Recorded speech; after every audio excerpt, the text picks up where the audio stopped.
Hello दोस्तों, स्वागत है आपके अपने चैनल सारा सुल्तानपुर क्लासेस में। आज हम लोग देखते हैं इतिहास के महत्वपूर्ण फैक्ट जो यहाँ से क्वेश्चन एग्जाम में बार बार पूछे जाते हैं। और ये ऐसा फैक्ट है जो आपके एग्ज़ाम में निश्चित रूप से पूछा जाएगा। ये मैं अपने सेल्फ नोट से बनाया हूँ, अपने अपने ही राइटिंग से लिखा हूँ आपके लिए। ये कंटेंट बनाने में काफ़ी मेहनत लगा है दोस्तों। इसको पूरा वीडियो देखिएगा। यहाँ से जो इतिहास के क्वेश्चन बन सकते हैं मैं वो आपके लिए कंटेंट अपने हाथ से बना के रखा हूँ जो है। यहाँ से क्वेश्चन आपको निश्चित रूप से देखने को मिलेगा। चलते हैं हम लोग वीडियो को स्टार्ट करते हैं बिना लेट किए। देखते हैं उपनिषदों की संख्या जो है 108 है, महापुराणों की संख्या जो है वो 18 है, वेदांत की संख्या जो है वो 6 है। कभी कभी क्वेश्चन पूछ लेता है महापुराणों की संख्या कितनी है, तो 18 है। उपनिषद जो है 108 है, वेदांत जो है 6 है। चलिए आगे देखते हैं। विष्णु पुराण की बात करते हैं, मौर्य वंश से संबंधित है। मत्स्य पुराण की बात करते हैं, ये आंध्र सातवाहन वंश से संबंधित है। वायु पुराण की बात करते हैं तो गुप्त वंश से संबंधित है। यहाँ से भी क्वेश्चन कभी कभी पूछता है तो विष्णु पुराण किससे संबंधित, कौन से वंश से संबंधित है, तो मौर्य वंश से संबंधित है। ठीक है। पुराणों में जो है मत्स्य पुराण जो है सबसे प्राचीन और प्रामाणिक पुराण है। यहाँ से भी क्वेश्चन कभी कभी बनता है कि जो है सबसे पुराना जो है पुराण कौन सा है, मत्स्य पुराण है। सर्वप्रथम भारत पर होने वाले हूण आक्रमण की जानकारी जो है भीतरी स्तंभ लेख से प्राप्त होता है। भीतरी स्तंभ लेख से प्राप्त होता है। उसके बाद जो है सती प्रथा का पहला लिखित साक्ष्य जो है एरड़ अभिलेख में शासक भानुगुप्त से प्राप्त होता है। सर्वप्रथम सिक्कों पर लेख जो है लिखने का कार्य जो है यवन शासकों द्वारा चलाया गया है। अब यहाँ से हम लोग देखते हैं जितने प्रमुख अभिलेख हैं और उसके किसके शासन काल में जो अभिलेख ये लिखे गए हैं उसको हम लोग देखते हैं। जैसे हाथी गुम्बा अभिलेख जो है कलिंग राजा खारवेल के समय हुआ है, और जूनागढ़ किरनार जो है रुद्रदामन के समय।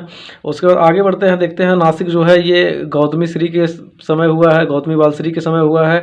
और प्रयाग स्तंभ अभिलेख ये तो कई बार एग्जाम में पूछा है। प्रयाग स्तंभ अभिलेख जो है ये समुद्रगुप्त के समय हुआ है। एहोल अभिलेख ये भी काफ़ी बार पूछ चुका है, पुलकेशिन द्वितीय के समय हुआ है। मंदसौर अभिलेख जो है ये अशोकवर्मन के समय हुआ है। ग्वालियर अभिलेख जो है नरेश भोज के समय हुआ है। भीतरी को ही जूनागढ़ कहा जाता है, ये स्कंद गुप्त के समय हुआ है। देवपाड़ा अभिलेख जो है विजय सेन के समय हुआ है। यहाँ से जो है दो तीन चीज़ें काफ़ी इंपॉर्टेंट, जैसे प्रयाग स्तंभ जो है अभिलेख जो है ये समुद्रगुप्त के समय हुआ है। उसके बाद ग्वालियर अभिलेख जो है नरेश भोज के समय हुआ है। उसके बाद जो है ये भीतरी और जूनागढ़ जो है ये स्कंद गुप्त के समय हुआ है। और जूनागढ़ जो है ये रुद्रदामन के समय हुआ है, ये भी काफ़ी इंपॉर्टेंट है। आगे हम लोग देखते हैं महावीर स्वामी की बात करते हैं। इनकी पत्नी का नाम यशोदा था, पुत्री का नाम अनुजा और प्रियदर्शनी था। इनके बचपन का नाम वर्धमान था। महावीर से रिलेटेड हम लोग कुछ देखते हैं। महावीर के प्रथम अनुयायी जो है के दामाद और प्रियदर्शनी के पति जो थे जामिल थे। बौद्ध वंश की बात करते हैं, बौद्ध धर्म की बात करते हैं। बौद्ध धर्म जो है प्रथम बौद्ध संगीति जो बौद्ध संगीति है ये हमारे लिए काफ़ी इंपॉर्टेंट है। 4 बौद्ध संगीतियाँ इतिहास में हो चुकी हैं, ये काफ़ी इंपॉर्टेंट है। इसको हम लोग यहाँ से कवर करते हैं। आज देखते हैं प्रथम बौद्ध संगीति जो है 483 ईस्वी पूर्व राजगृह में अजातशत्रु के समय हुआ था। द्वितीय बौद्ध संगीति जो है 383 ईस्वी पूर्व जो है वैशाली में कालाशोक के समय हुआ था। तृतीय बौद्ध संगीति हम लोग देखते हैं 255 ईसा पूर्व जो है पाटलिपुत्र अशोक के समय हुआ था। चतुर्थ संगीति हम लोग देखते हैं, ये कुंडल जो है कनिष्क के समय हुआ था। ये इसमें एक ट्रिक है दोस्तों, जैसे जितने भी राजवंश हुए, जैसे अजातशत्रु हुए, कालाशोक हुए, अशोक हुए, फिर कनिष्क हुए, इसमें एक ट्रिक है ए के। ठीक है, ए से अजातशत्रु, के से कालाशोक, फिर ए से अशोक, फिर का से कनिष्क जो है। ठीक है, इसको बिल्कुल ध्यान में रखिए। आगे हम लोग देखते हैं इस्लाम धर्म की बात करते हैं। इस्लाम धर्म के प्रवर्तक जो है हजरत मोहम्मद साहेब को माना जाता है। इनके पुत्र फातिमा और इनके दामाद अली थे। हजरत मोहम्मद के जो है एक ही बेटी थी फातिमा, उनके दामाद जो है अली थे। मगध के सबसे प्राचीन वंश का संस्थापक जो है वेदरथ को माना जाता है। इनके पुत्र जरासंध थे। अब हम लोग हर्यक वंश की बात करते हैं। हर्यक वंश के संस्थापक जो है बिंदुसार थे। ये क्वेश्चन काफ़ी बार एग्जाम में पूछा गया है कि हर्यक वंश के संस्थापक जो है बिंदुसार से बिंबसार और बिंदुसार में काफ़ी डिफरेंट रहता है, बच्चों में काफ़ी कन्फ्यूजन रहता है। उसमें देखते हैं काफ़ी बच्चे गलती भी कर देते हैं, तो इसमें बिंब होता है। ठीक है, उसमें बिंदु है। ठीक है, ये हर्यक वंश जो है इसमें बिंब है, इसमें बिंबसार हर्यक वंश के संस्थापक है। महात्मा बुद्ध की जब तबीयत खराब थी तो बिंबसार ने ही अपने राजवैद्य जीवक को उनके पास जो है उनकी सेवा करने के लिए भेजा था, उनकी देखभाल करने के लिए भेजा था। आगे हम लोग देखते हैं क्या है कि अजातशत्रु की बात करते हैं। अजातशत्रु का उपनाम कुणिक था। हर्यक वंश का अंतिम शासक जो है उदयन था। इसका उदयन का पुत्र नागदशक था। हर्यक वंश का पूछता कभी कि हर्यक वंश का संस्थापक कौन था, और हर्यक वंश का लास्ट जो है लास्ट राजा कौन था। तो हर्यक वंश का जो संस्थापक था वो बिंबिसार था। और जो हर्यक वंश का अंतिम शासक था वो नागदशक था, उदयन का पुत्र था। ठीक है, उसके बाद शिशुनाग वंश का यहाँ से न्यू रखा जाता है। शिशुनाग वंश में बस यही पूछता है कि शिशुनाग वंश की स्थापना किसने की था, तो शिशुनाग ने किया था। उसके बाद इसका अंतिम शासक जो है नंदिवर्धन था। ठीक है, उसके बाद आ जाते हैं हम लोग नंद वंश के कुछ महत्वपूर्ण टॉपिक यहाँ से पढ़ते हैं। नंद वंश का जो है संस्थापक महापन नंद था। ये बहुत ही भला शासक था जो है। इसके ही अंतिम शासक जो है नंद वंश के अंतिम शासक जो है घरानंद थे। इनको घरानंद की बात करते हैं। इनको अपनी शक्तियों पे काफ़ी अभिमान था। इनके ही शासनकाल में इनके यहाँ जो पंडित रहा करते थे, चाणक्य जी रहा करते थे, चाणक्य से ही कुछ इनका विवाद हो गया था। जो अपने राज में जो है अपने प्रजा के सामने चाणक्य की बेइज्जती कर दिए थे। उस समय ही चाणक्य जो है अपनी प्रतिज्ञा लिए थे कि हम जो है घरानंद को किसी तरीके से हराएंगे। वो अपने विद्या से ही जो है अपने विद्या और अपनी बुद्धि के प्रयोग से जो है चंद्रगुप्त मौर्य को उसने प्रशिक्षण किया चाणक्य ने ही, और उसके बाद घरानंद के विरुद्ध उतारा, जिसमें घरानंद की बहुत बुरी हार हुई जो है। यहाँ से मौर्य वंश का उदय होता है। और घरानंद का देखिए इसमें लिखा भी है, घरानंद का मौर्य वंश का शासक जो है चंद्रगुप्त मौर्य ने युद्ध में पराजित करके मौर्य वंश की स्थापना की। मौर्य वंश के संस्थापक जो था वो चंद्रगुप्त मौर्य था। ठीक है, अब हम लोग बात करते हैं सिकंदर की बात। ये घरानंद जो थे वो सिकंदर के समकालीन थे।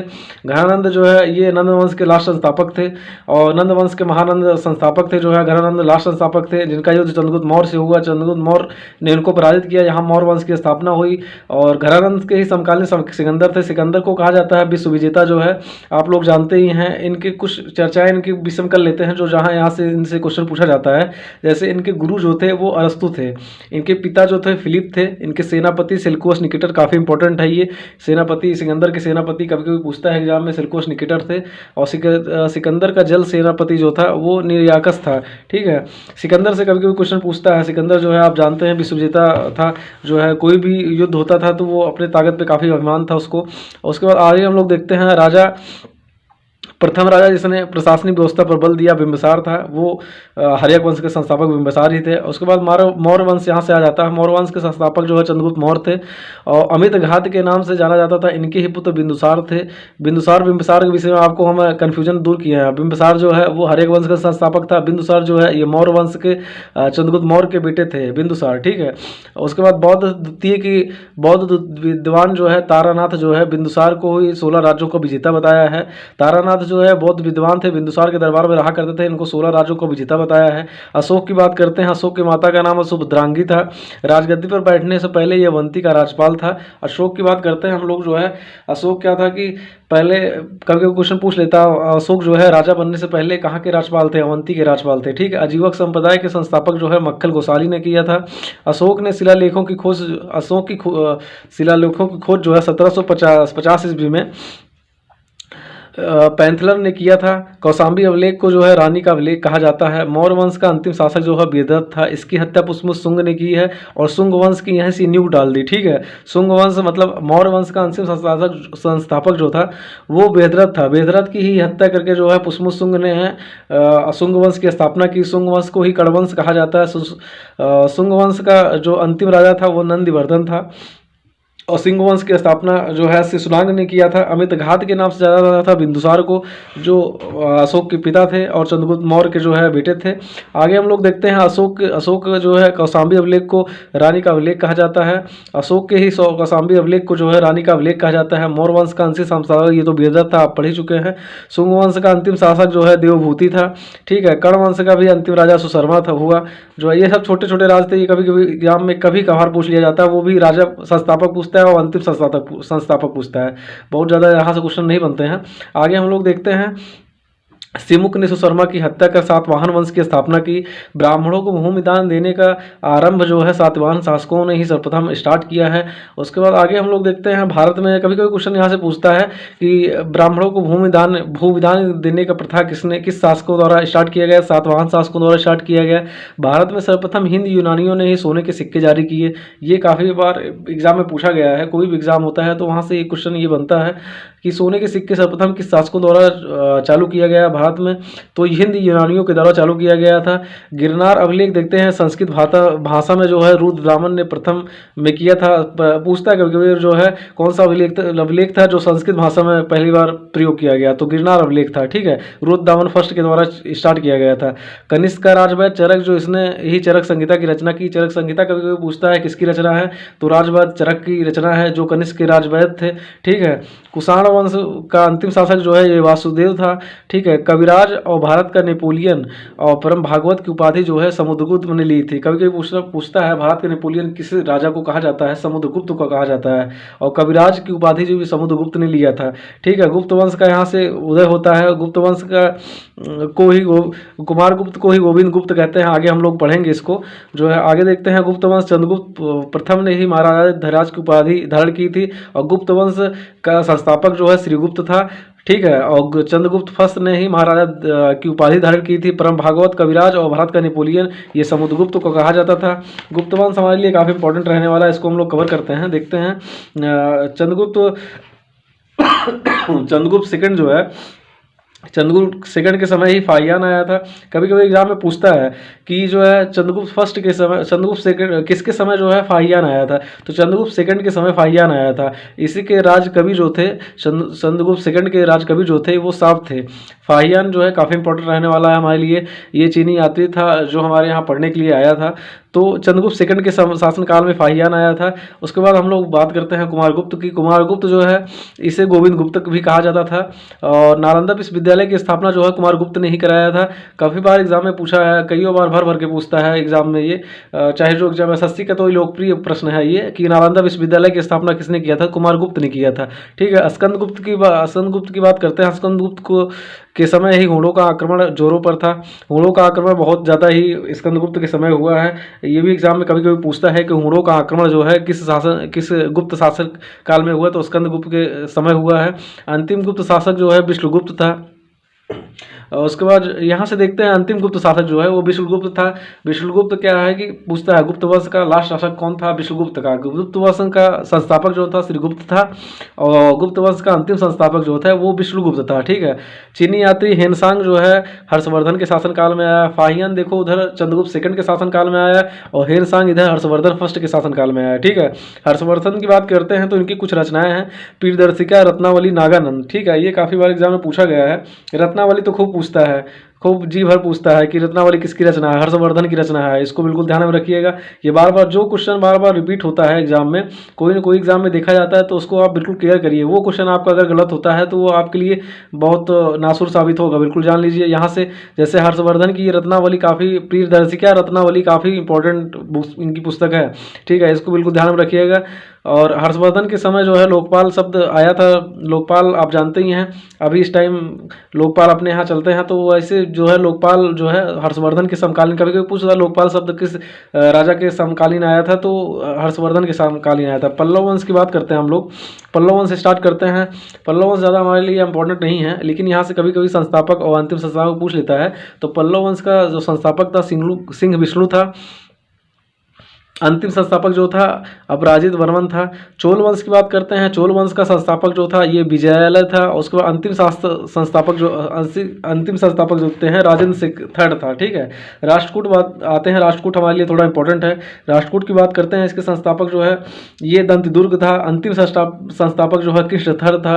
और उसके बाद जो है एलोरा की प्रसिद्ध गुफा कैलाश मंदिर का निर्माण जो कृष्ण प्रथम ने करवाया था। एलोरा के कैलाश मंदिर जो है आप जानते हैं, इसको पत्थरों को काट के नीचे से जो है पत्थरों को काट के इस मंदिर का निर्माण किया गया है। एलोरा कभी कभी पूछता है एलोरा के मंदिर का निर्माण किस शासकों द्वारा कराया गया है। एलोरा मतलब लास्ट में रा पड़ता है, तो राष्ट्रकूट शासकों द्वारा बनवाया गया है कृष्ण प्रथम के द्वारा। ठीक है, इसको बिल्कुल ध्यान में रखिए, कभी कभी क्वेश्चन यहाँ से बन सकता है। ठीक है, एलोरा गुफाओं को सर्वप्रथम उल्लेख फ्रांसीसी यात्री थेविनेट ने 17वीं शताब्दी में की थी। उसके बाद आगे हम लोग देखते हैं पाल वंश आ जाते हैं। पाल वंश हमारे लिए इंपॉर्टेंट है थोड़ा।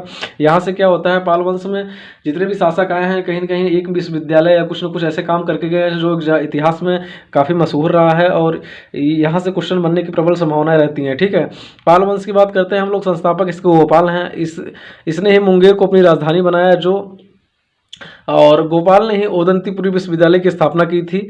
उदंतीपुरी विश्वविद्यालय, देखिए इसमें विश्वविद्यालय शुरू हो गए। यहाँ से जितने क्वेश्चन बन सकते हैं आपको मैं कंटेंट पूरा प्रोवाइड कराऊंगा। ये कंटेंट आपके लिए काफ़ी इंपॉर्टेंट साबित होगा इतिहास की दृष्टि से।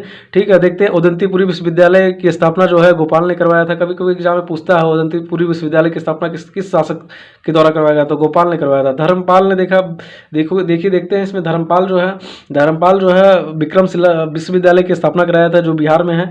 विक्रमशिला विश्वविद्यालय कभी कभी पूछता है विक्रमशिला विश्वविद्यालय किस शासक के द्वारा बनवाया गया था, तो ये धर्मपाल के द्वारा। धर्मपाल ने ही सोमपुर बिहार महाविहार का निर्माण भी करवाया था। उदंतपुरी प्रसिद्ध बौद्ध मठ का निर्माण देवपाल ने करवाया था। ठीक है, तो यहाँ से ये काफ़ी इंपॉर्टेंट रहने वाला है आपके लिए। ठीक है, आगे देखते हैं सेन वंश के प्रथम राजवंश थे जिसने अपने अभिलेख जो है हिंदी में उत्कीर्ण करवाया। ये क्वेश्चन काफ़ी आपके लिए इंपॉर्टेंट है। सेन वंश की बात करते हैं तो सेन वंश में कभी कभी क्वेश्चन पूछ लेता है ऐसे ही कि वह कौन सा राजवंश था जिसने अपने अभिलेख सर्वप्रथम हिंदी में उत्कीर्ण करवाया, तो सेन वंश थे। ठीक है, सेन वंश की बात करते हैं। सेन वंश में यही एक चीज़ इंपॉर्टेंट है, सेन वंश का कभी कोई संस्थापक पूछ लेता है तो सामंत सेन है। और सेन वंश का लास्ट संस्थापक जो था, लास्ट राजा कौन था, लक्ष्मण सेन था। ठीक है, आगे हम लोग देखते हैं दिल्ली की बात करते हैं। दिल्ली नगर की स्थापना जो है तोमर नरेश जो है अरंगपाल ने किया था। अभी हाल ही में दिल्ली पुलिस का कोई एग्जाम हुआ था तो उसमें पूछा था दिल्ली नगर की स्थापना किसने किया था, तो अरंगपाल ने किया था। ये भी क्वेश्चन मैं आपके लिए ला दिया इसलिए जानबूझ के कि जो भी एग्जाम में क्वेश्चन आए हैं कहीं ना कहीं भविष्य में वो देखे जाएंगे, रिपीट ही होते हैं क्वेश्चन। जो एग्जामिनर बनाता है कहीं ना कहीं हम लोगों से रिलेटेड ही बनाता है और जानता है कि यही क्वेश्चन घुमा फिरा के पूछूंगा और बच्चे जो है कन्फ्यूज हो जाते हैं। ठीक है, आगे हम लोग देखते हैं चौहान वंश की बात करते हैं। इसके संस्थापक जो है वासुदेव थे। 2.5 दिन का झोपड़ा जो है नामक मस्जिद शुरू में विग्रहराज फोर्थ द्वारा यह निर्मित एक विद्यालय था। विग्रहराज फोर्थ जो थे वो चौहान वंश के राजा थे। इन्होंने ही जो है इस एक विद्यालय बनाया था जिसे ही 2.5 दिन का झोपड़ा तो 2.5 दिन का झोपड़ा जो है मुस्लिम शासकों द्वारा तोड़ के मस्जिद बनाया गया है। कभी कभी पूछता है विग्रहराज सेकंड द्वारा विद्यालय जो बनवाया गया था उससे तोड़ के कौन सी मस्जिद बनवाई गई, तो 2.5 दिन का झोपड़ा जो है उससे बनाया गया है। कविराज की उपाधि विभूषित शासक था जो राजा भोज थे। इन्हें कभी कभी पूछता है कविराज की उपाधि जो है किससे विभूषित शासक था, राजा भोज से थे। मध्यकालीन भारत आ गया, देखते हैं हम लोग मध्यकालीन इतिहास हमारे लिए काफ़ी इंपॉर्टेंट रहने वाला है दोस्तों। मध्यकालीन इतिहास की बात करते हैं। 712 ईस्वी से यह स्टार्ट होता है। देखते हैं हम यहाँ से स्टार्ट करते चलते हैं। मोहम्मद गजनवी के पिता जो है सुबुक्तगीन था। सुबुक्तगीन अब्तकालीन का दामाद था। अलब्तगीन का जो है दामाद था। पूछता है कभी कभी जो है सुबुक्तगीन जो है किसका दामाद था, तो अलब्तगीन का दामाद था। और इसके मरने के बाद गद्दी पर बैठा, इसके मतलब सुबुक्तगीन के मरने के बाद ये अलब्तगीन गद्दी पर बैठा। जिस अपने पिता के शासनकाल में मोहम्मद गजनवी खान का शासन, मतलब जो अलब्तगीन जो सुबुक्तदीन था उसी का पुत्र जो है मोहम्मद गजनवी था। ठीक है, ये खुरासान का शासक था। सुल्तान की उपाधि धारण करने वाला प्रथम शासक जो है मोहम्मद गजनवी था। आगे हम लोग देखते हैं बलबन से कुछ चर्चाएं करते हैं। बलबन से लेकर मोहम्मद तुगलक तक जो अपने आंखों से जो जितनी घटनाएं देखे थे वो अमीर खुसरो एकमात्र थे। ठीक है, प्राचीन नालंदा विश्वविद्यालय को ध्वस्त कराकर शासक कुतुबुद्दीन ऐबक का सेना नायक बख्तियार खिलजी ने ही जो है नालंदा विश्वविद्यालय को ध्वस्त कराया था। कभी कभी क्वेश्चन पूछता है नालंदा विश्वविद्यालय को ध्वस्त कराने वाला कौन सा सेना नायक था, बख्तियार खिलजी था। वो भी कुतुबुद्दीन ऐबक का जो है सेना नायक था। ठीक है, गुलामों को फारसी में बगदगा कहा जाता था। कुतुबुद्दीन ऐबक को लाख बख्श कहा जाता था। किसने सिजदा और पैबास की शुरुआत की, तो ये बलबन ने शुरुआत की। नौरोज़ त्यौहार जो है, नौरोज़ उत्सव जानते हैं पारसी धर्मियों के लिए अब यह एक त्यौहार है नौरोज़। ये जो है बलबन ने शुरुआत किया था इसका। बलबन ने अपने सैनिकों को लौ और रक्त की नीति अपनाई थी। कभी कभी क्वेश्चन पूछता है लौ और रक्त की नीति किस शासक के द्वारा अपनाई गई थी, बलबन के द्वारा अपनाई गई थी। उसके बाद देखते हैं मोहम्मद ने बलबन को उलूग खां की उपाधि दी। मोहम्मद जो थे वो बलबन को उलूग खां की उपाधि दी थी। बलबन जो है एक अच्छा शासक था जो है जैसे कह सकते हैं हम बलबन के द्वारा जितनी भी नीतियाँ चलाई गई थी वो काफ़ी जनता के प्रति जो है प्रिय थी।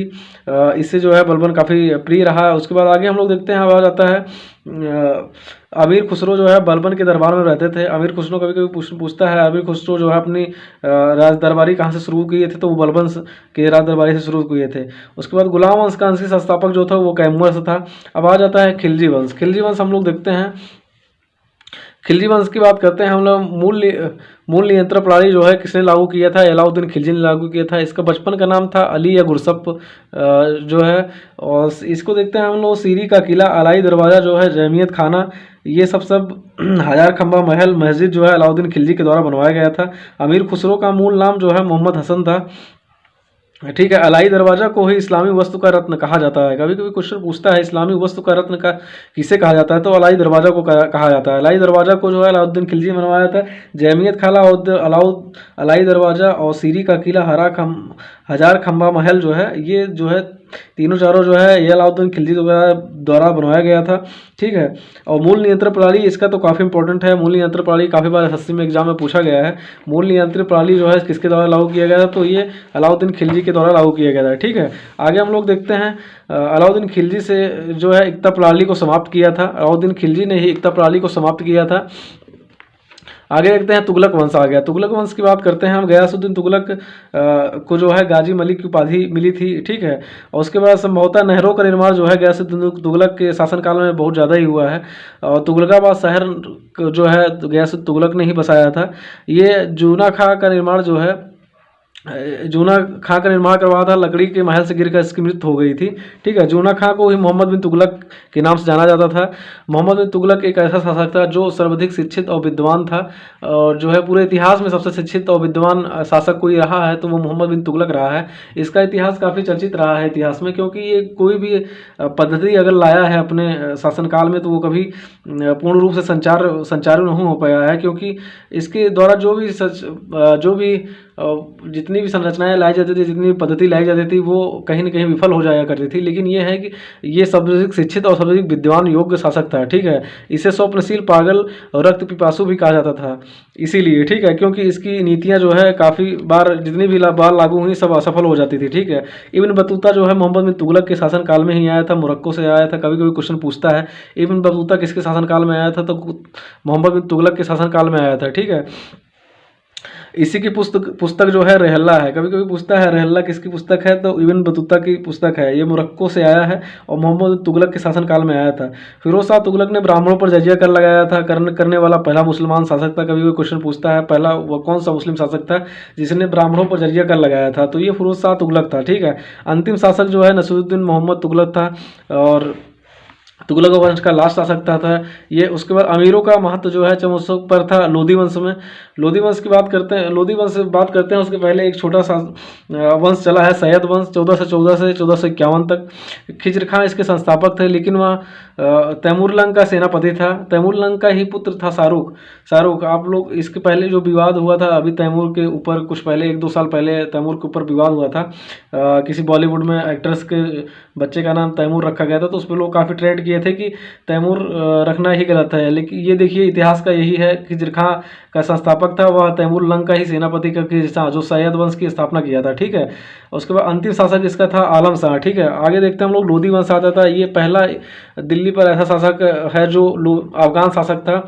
लोधी वंश की बात करते हैं हम लोग। इसका संस्थापक जो है बहलोल लोधी था। दिल्ली पर प्रथम अफगान शासक, देखिए इसमें लिखा है दिल्ली में पहला अफगान शासक राज्य की स्थापना का श्रेय जो है बहलोल लोधी को जाता है। इसने अपने सैनिकों को मकसद अली कहकर पुकारता था। कभी कोई क्वेश्चन ये भी पूछता है मकसद अली कहकर किस वंश के द्वारा पुकारा जाता था, लोधी वंश के द्वारा पुकारा जाता था।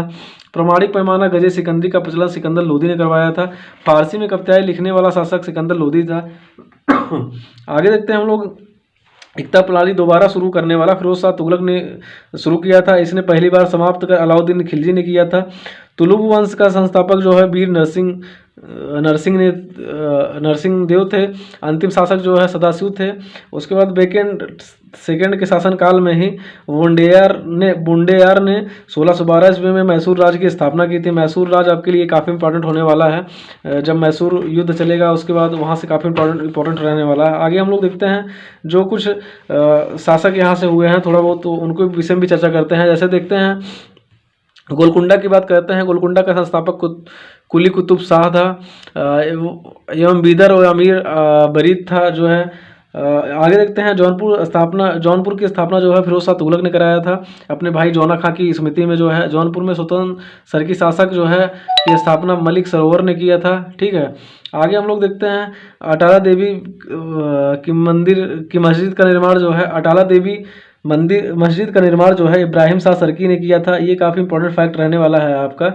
अटाला देवी मस्जिद का निर्माण जो है इब्राहिम शाह सरकी ने किया था। ठीक है, विजय चंद द्वारा अटाला देवी की मंदिर को तोड़कर मस्जिद बनाया गया था। विजय चंद द्वारा जो अटाला देवी मंदिर बनाया गया था उसे ही तोड़कर मस्जिद बनाई गई थी। ठीक है, जामा मस्जिद का निर्माण जो है हुसैन शाह सरकी ने किया था और झांझरी मस्जिद जो है इब्राहिम सरकी द्वारा किया गया था। लाल दरवाज़ा मस्जिद जो है मोहम्मद शाह के द्वारा बनवाया गया था।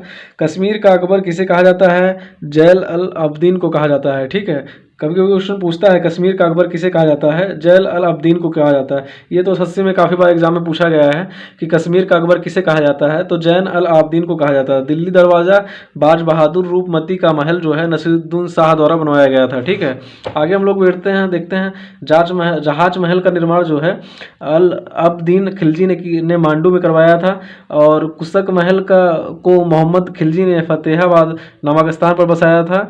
निजामुद्दीन औलिया ने अपने ही जीवन काल में ही 7 सुल्तानों का शासन देखा था। ठीक है, क्योंकि पूछता है 7 सुल्तानों का शासक देखने वाला एकमात्र कौन था, तो निजामुद्दीन औलिया था। ठीक है, भक्ति आंदोलन की बात करते हैं हम लोग। भक्ति आंदोलन यहाँ से स्टार्ट होता है। भक्ति आंदोलन को दक्षिण भारत से उत्तर भारत में लाने का श्रेय जो है रामानंद को जाता है। रामानंद भक्ति आंदोलन की बात करते हैं हम लोग, देखते हैं कभी के क्वेश्चन, ये फैक्ट आपके लिए काफ़ी इंपॉर्टेंट रहने वाला है। देखते हैं कबीर जो है कभी पूछता है कबीर किस सुल्तान के समकालीन थे, तो वो सिकंदर के समकालीन थे। ठीक है, आगे बढ़ते हैं, देखते हैं तुलसीदास की बात करते हैं। तुलसीदास जो है अकबर और महाराणा प्रताप के समकालीन थे। ये क्वेश्चन दोनों ध्यान में रखिए। कबीर जो है सिकंदर लोदी के समकालीन थे और तुलसीदास जो है अकबर और महाराणा प्रताप के समकालीन थे। ठीक है, मुगल वंश का यहाँ से उत्सव होता है। मुगल वंश की बात करते हैं हम, तो मुगल वंश का संस्थापक जो था वो बाबर था। बाबर की बात करते हैं हम लोग, तो बाबर क्या है कि प्रथम युद्ध हुआ था पानीपत का प्रथम युद्ध जो हुआ था इब्राहिम लोदी के साथ, उसमें इब्राहिम लोदी को इसने पराजित किया था। उसके बाद मुगल वंश का यहाँ से नींव रखा था बाबर ने ही। मध्यकालीन के दौरान प्रथम शासक था जो युद्ध के दौरान मारा गया। इब्राहिम लोदी एकमात्र मध्यकाल का प्रथम शासक था जो युद्ध के दौरान बाबर के हाथों मारा गया था। खानवा युद्ध के दौरान जिहाद का नारा जो है बाबर ने गाजी की उपाधि धारण की थी और जिहाद का नारा भी दिया था। 4 बाग बनाने की परंपरा की शुरुआत जो है अकबर के समय हुआ था।